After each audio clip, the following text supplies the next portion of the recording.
Broadsheet के CEO कावे मुसवी ने दावा किया है कि डेली मेल के रिपोर्टर ने शहजाद अकबर से मुलाकात करवाने के लिए 2.5 लाख पाउंड का कमीशन मांगा। डेविड रोज ने तरदीद की है कि कावे ने खुद मुलाकात की दरखास्त की और पैसों की पेशकश की जो उसने नहीं ली है।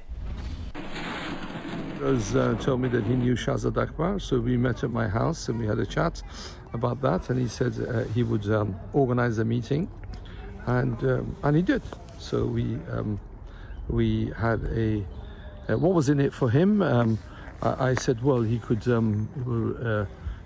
he said he had a big mortgage. I said, well, if I'm paid, you can settle it, and we shook hands that I would settle his mortgage, and I said I'd be happy to do that, and that was it. Whose mortgage are we talking about? David Rose. When did the actual meeting between you and Shahzad Akbar happen for the first time? When and where? In October 2019. We met in the Royal Garden Hotel, and then we didn't get very far. Then another meeting was set up with another friend, this time a trusted friend, and then we didn't get very far. Then I sent a text to Shahzad. I said, "You've just shown the contempt you have for the rule of law. All you say is you summoned me to come from Oxford on a rainy day like this. I come here, and I sit with you, and you waste my time." विफाकी वजीर असद उमर ने कहा है कि रुकने कौमी assembly Faisal Vawda के खिलाफ चलने वाले केस का फैसला फैसल वावडा के खिलाफ आ सकता है, इसीलिए फैसल वावडा ने सेनेट की रुकनियत लेने को तरजीह दी है। इन ख्यालात का इजहार उन्होंने जियो न्यूज के प्रोग्राम कैपिटल टॉक में मेजबान हामिद मीर से गुफ्तगू में किया। जो असद उमर साहब पाकिस्तान तहरीक इंसाफ सिंध के बहुत से जो लीडर हैं, उन्होंने जो पार्टी की लीडरशिप को ख़त लिखा है और गवर्नर सिंध को भी ख़त भेजा है, वो उस ख़त की कॉपी आपके पास भी होगी, मेरे पास भी है। उसमें बड़े से उन्होंने बहुत सवालात उठाए हैं, ख़ास तौर पे फैसल वाडा साहब के बारे में कि वो ऑलरेडी एक MNA है, तो उनको सेनेट का टिकट देने की क्या वजह है?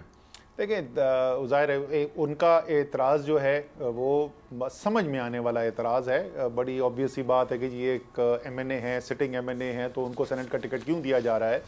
दूसरी तरफ जिस वजह से फैसल वावडा साहब ने ये अपनी तरजीह का इजहार किया कि वो सेनेट में शिफ्ट होना चाहते हैं, वो बात भी समझ में आने वाली है। आपको पता है उनका केस है, उसका पता नहीं फैसला क्या आएगा, लेकिन रिस्क है कि वो फैसला उनके खिलाफ भी जा सकता है, और इसलिए वो उनकी तरजीह इस वक्त ये थी कि वो सेनेट के अंदर अगर शिफ्ट कर दिए जाएं, और पुराने लीडर हैं, सीनियर हैं, पार्टी में वफाकी वज़ीर हैं, तो उनकी तरजीह का ख्याल रखते हुए फैसला किया गया। तो समझ में आती है, जिन लोगों को उसके ऊपर तहफ़्फ़ुज़ात हैं वो भी समझ में आते हैं। मुस्लिम लीग नून की रहनुमा मरियम नवाज ने वज़ीर आज़म इमरान खान पर तनकीद करते हुए कहा है कि सेनेट के टिकट खरबपत्तियों को दिए, अमीरों को टिकट इसलिए दिए कि वोट खरीद सके। वज़ीराबाद में जलसे से खिताब में मरियम नवाज ने हुकूमत को आटा और चीनी चोर करार दे दिया। दूसरी जानिब विफाकी वज़ीर इत्तलात सेनेटर शिबली फराज ने कहा है कि इक़्तिदार से महरूमी ने अपोजिशन को ज़हनी तौर पर मफलूज कर दिया है। इस्तीफे देने में नाकामी के बाद PDM का जलसे मनसूख करना साबित करता है कि ये सियासी कन्फ्यूज्ड हैं। पाकिस्तान के अवाम ने PDM बिलखुसूस मुस्लिम लीग नून के ज़ाती मफाद के तहफ़्फ़ुज़ के एजेंडा को मुस्तरद कर दिया है। इन्हें जान लेना चाहिए कि अवाम करप्शन की हिमायत में नहीं बल्कि करप्शन के खिलाफ निकलते हैं। करप्ट निज़ाम और इसके बेनिफिशरीज के खिलाफ इमरान खान की जंग पूरी कुव्वत से जारी रहेगी। वज़ीर आज़म इमरान खान ने सेनेट इंतखाबात के लिए PTI के उम्मीदवारों की तब्दीली का इंदिया दे दिया। सिंध से सैफुल्लाह अबड़ो और फैसल वावडा, खैबर पख्तूनख्वा से नजीउल्लाह खटक और फैसल सलीम से टिकट्स वापस लिए जाने का इम्कान है। वज़ीर आज़म ने कहा कि चारों अफराद पर पार्टी कारकुनों के इल्ज़ामात की खुद तहकीकात करेंगे, किसी पैराशूटर को सेनेटर नहीं बनाएंगे। वज़ीर आज़म इमरान खान की ज़ेर सदारत तहरीक इंसाफ के पार्लिमानी बोर्ड का इजलास। वज़ीर आज़म ने सेनेट इंतखाबात के लिए जारी टिकटों पर नजरसानी का फैसला कर लिया। आइंदा 24 घंटों तक बाकायदा ऐलान मुतवक्के है। सिंध से सैफुल्लाह अबड़ो और फैसल वाडा, जबकि KP से नजीउल्लाह खटक और फैसल सलीम से टिकटें वापस लिए जाने का इम्कान है। वज़ीर आज़म का कहना था, पार्टी कारकुनों की ख्वाहिश का एहतराम करते हैं, सेनेट के लिए टिकट मेरिट पर देंगे, किसी पैराशूटर को सेनेटर नहीं बनाया जाएगा। चारों अफराद पर इल्जामात की खुद तहकीकात करूंगा। पार्लिमानी बोर्ड को ब्रीफिंग में बताया गया, पार्टी कारकुनों के तहफ़्फ़ुज़ात के मुताबिक सैफुल्लाह अबड़ो नैबज़दा हैं, फैसल वाडा नाअहली से बचने के लिए सेनेटर बनना चाहते हैं, फैसल सलीम पर जाली सिगरेट्स बेचने का इल्ज़ाम है, जबकि नजीउल्लाह खटक की पार्टी के लिए कोई खिदमात ही नहीं है। साथ ही रिपोर्टर अयाज़ अकबर यूसुफ ज़ई के साथ अरफा फिरोज़ ज़की, जियो न्यूज़ इस्लामाबाद। बलूचिस्तान से पाकिस्तान तहरीक इंसाफ के सेनेट टिकट का मामला मजीद पेचीदा हो गया। पहले अब्दुल कादिर को टिकट दिया गया। अब्दुल कादिर को टिकट देने पर तहरीक इंसाफ बलूचिस्तान के रहनुमाओं ने शदीद तहफ़्फ़ुज़ात का इजहार किया और एहतजाज किया। कहा कि अब्दुल कादिर का पार्टी से ताल्लुक नहीं। वज़ीर आज़म इमरान खान से मुतालबा किया कि अब्दुल कादिर से टिकट वापस लिया जाए। तहरीक इंसाफ ने अब्दुल कादिर से टिकट वापस लेकर सैयद ज़हूर आगा को दिया, लेकिन ज़हूर आगा की पार्टी की बुनियादी रुकनियत ही मुअत्तल निकली। ज़हूर आगा की बनी गाला में धरने पर शो कॉज के साथ बुनियादी रुकनियत मुअत्तल की गई थी। पीटीआई के नामजद उम्मीदवार सैयद ज़हूर आगा ने मौक़िफ़ देने से गुरेज किया है। पीटीआई के टिकट होल्डर सैयद ज़हूर आगा ने सेनेट इंतखाबात के लिए कागजात नामजदगी जमा करवाए हैं।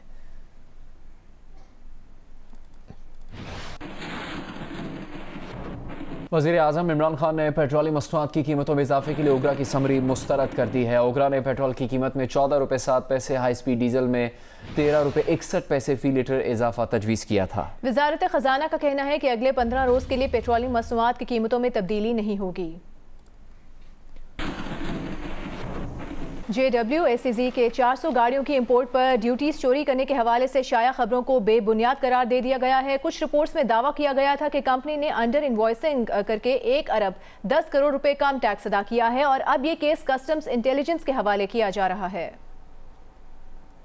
कार कंपनी के मालिक जावेद आफरीदी ने रद्दमल में कहा कि बुनियाद प्रोपेगेंडा है। ऑटो सेक्टर में तवील गठजोड़ के बाद अब मनफी हथकंडे इस्तेमाल किए जा रहे हैं। मुसाबिकत के मैदान में लड़ने की बजाय इल्ज़ाम तराशी का सहारा लिया जा रहा है। जावेद आफरीदी ने कहा कि पाकिस्तानी कार सार्फिन को ख़राब क्वालिटी की कारें महंगे दामों दी जाती रही हैं। अरबों रुपए अपनी ही कार हासिल करने के लिए उनके नाम पर लिए जाते रहे हैं। कंपनी ज़राए के मुताबिक FBR की जानिब से सिरे से कोई नोटिस ही मौसूल नहीं हुआ। कानूनी चाराजोई के लिए मशवरे किए जा रहे हैं। बाखबर ज़राए के मुताबिक 400 गाड़ियों की दरामद पर ड्यूटी चोरी नहीं हुई और कल इस बारे में वजाहत जारी होने का इम्कान है।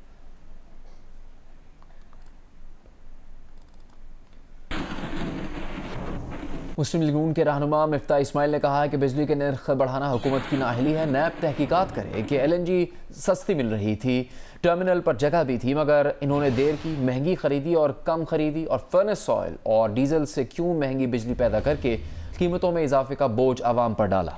PTI से हुकूमत नहीं संभल रही। हम अवाम के सामने अपना मुकदमा रखते हैं, बाकी फैसला करना अवाम का काम है। मैं हुकूमत से, हम तमाम लोगों के तवस्सुस से ये गुजारिश कर रहा हूँ आपके कि पाकिस्तानियों के ऊपर रहम करें और वो जो 1 रुपये 95 पैसे आपने टैरिफ बढ़ाएं वो वापस ले लें। जो 1 रुपये 53 पैसे आपने फ्यूल एडजस्टमेंट चार्जेस मांगे, जिसमें आप डीजल के पैसे मांग रहे हैं, भाई हम कहाँ का कह रहे हैं कि आप डीजल चलाएं, वो पैसे वापस लें। फर्नेस ऑयल हम कहाँ कह रहे हैं कि आप फर्नेस ऑयल चलाएं, उसके पैसे वापस लें। जो महंगा हुआ है इंटरनेशनल ऑयल वो आप बढ़ा लें, वो 8 आने होते हैं, लेकिन आप जो आपकी कोताहियों से या आपकी बदउनवानी से जो पैसे बढ़े वो हमारे ऊपर ना लगाएं। तो ये 4 रुपये 32 पैसे अगर इन्होंने बिजली की कीमत बढ़ाई तो इस मुल्क में एक और महंगाई का तूफान आएगा। सेनेट इंतखाबात 2021 में PTI की 28 नशस्तों के साथ सेनेट की सबसे बड़ी जमात बनने का इम्कान है। पीपल्स पार्टी की 19 नशस्तों के साथ दूसरी, मुस्लिम लीग नून का 18 नशस्तों के साथ तीसरी और बलूचिस्तान अवामी पार्टी का 12 नशस्तों के साथ चौथी बड़ी जमात बनने का इम्कान है। इस बार सेनेट की 48 नशस्तों पर इंतखाबात होंगे। फाटा की नशस्तों पर इंतखाबात नहीं होंगे, जिसके बायस सेनेट की नशस्तें 104 से कम होकर 100 रह जाएंगी। सेनेट इलेक्शन में किस सियासी जमात की कितनी नशस्तें आने का इम्कान है, देखते हैं नौशीन यूसुफ की इस रिपोर्ट में। सेनेट इंतखाबात 2021 पाकिस्तान तहरीक इंसाफ इंतखाबात के बाद 28 नशिस्तों के साथ सेनेट में सबसे बड़ी जमात बन जाएगी। पीपल्स पार्टी 19 नशिस्तों के साथ दूसरी और मुस्लिम लीग नून 18 नशिस्तों के साथ तीसरी बड़ी जमात होगी। बलूचिस्तान अवामी पार्टी 12 नशिस्तों के साथ सेनेट की चौथी बड़ी पार्टी बनेगी। ऐवान बाला के जराये का कहना है कि सेनेट इंतखाबात में PTI की 21 नई नशिस्तें आने का इम्कान है। उसकी ऐवान बाला में इस वक्त 14 नशिस्तें हैं, ताहम PTI के 7 सेनेटर्स 6 साल की मुद्दत पूरी होने पर रिटायर हो जाएंगे। हुकूमती जमात PTI को खैबर पख्तूनख्वा से 10, पंजाब से 6, इस्लामाबाद से 2, सिंध से 2 और बलूचिस्तान से 1 नशिस्त मिलने का इम्कान है। मुस्लिम लीग नून की सेनेट में नशिस्तें 30 से कम होकर 18 रह जाएंगी। उसके 17 सेनेटर्स मुद्दत पूरी होने पर रिटायर हो रहे हैं और नून लीग को सिर्फ पंजाब से 5 नई नशिस्तें मिलने का इम्कान है। पाकिस्तान पीपल्स पार्टी की सेनेट में नशिस्तें 21 से कम होकर 19 रह जाएंगी। उसके 8 सेनेटर्स मुद्दत पूरी होने पर रिटायर हो जाएंगे। पीपल्स पार्टी को सिंध से 6 नई नशिस्तें मिलने का इम्कान है। MQM की सेनेट में नशिस्तें 5 से कम होकर 3 रह जाएंगी। उसके 4 सेनेटर्स रिटायर रिटायर होंगे और उसके 2 नए सेनेटर्स मुंतखब होंगे। खैबर पख्तूनख्वा में जम होने के बाइस फाटा से सेनेट की कोई नई नशिस्त नहीं आएगी। फाटा से सेनेट में अरकान की तादाद 4 रह जाएगी। जमीयत उलमा इस्लाम फे के सेनेटर्स की तादाद 5 होने का इम्कान है। जमात इस्लामी का सेनेट में 1 रुकन रह जाएगा। PDM इत्तेहाद बरकरार रहा और सबने साथ दिया तो खैबर पख्तूनख्वा और बलूचिस्तान से ANP एक नशिस्त जीत सकती है। सेनेट में नेशनल पार्टी और पख्तूनख्वा मिली अवामी पार्टी की 2 नशिस्तें रह जाएंगी। GDA की सिंध से एक नई नशिस्त आने की सूरत में अरकान की तादाद 2 हो जाएगी। BNP मैंगल की सेनेट में नशिस्तें 2 होने का इम्कान है। इंतखाबात के बाद सेनेट में नशिस्तों की तादाद 104 से कम होकर 100 रह जाएगी, क्योंकि खैबर पख्तूनख्वा में इंजमाम के बाइस फाटा की 4 नशिस्तें खत्म हो चुकी हैं। सेनेट में इस मर्तबा 48 नशिस्तों पर इंतखाबात होंगे। ऐवान बाला के जराये का कहना है अगर सेनेट इंतखाबात साफ शफाफ हुए तो हुकूमती इत्तेहाद के अरकान की तादाद 49 जबकि ऑपोजिशन अरकान की तादाद 51 होने का इम्कान है। यूं हुकूमत को आइन साजी तो दूर की बात, कानून साजी के लिए भी न सिर्फ इत्तेहादियों बल्कि ऑपोजिशन की जरूरत भी रहेगी। नौशीन यूसुफ, जियो न्यूज़, इस्लामाबाद। बलूचिस्तान के ज़िला केच में हुशाब हाईवे पर FC बलूचिस्तान की चेक पोस्ट पर दहशतगर्दों ने हमला किया। फायरिंग के तबादले में सिपाही असद मेहदी शहीद हो गया। SPR के मुताबिक सिक्योरिटी फोर्सेज ने इलाके को घेरे में ले लिया। दहशतगर्दों को भागने से रोकने के लिए फरार के तमाम रास्ते बंद कर दिए गए हैं। चाय पानी के नाम पर रिश्वत लेने की कोई गुंजाइश नहीं, पंजाब पुलिस ने सोशल मीडिया पर पैगाम जारी कर दिया।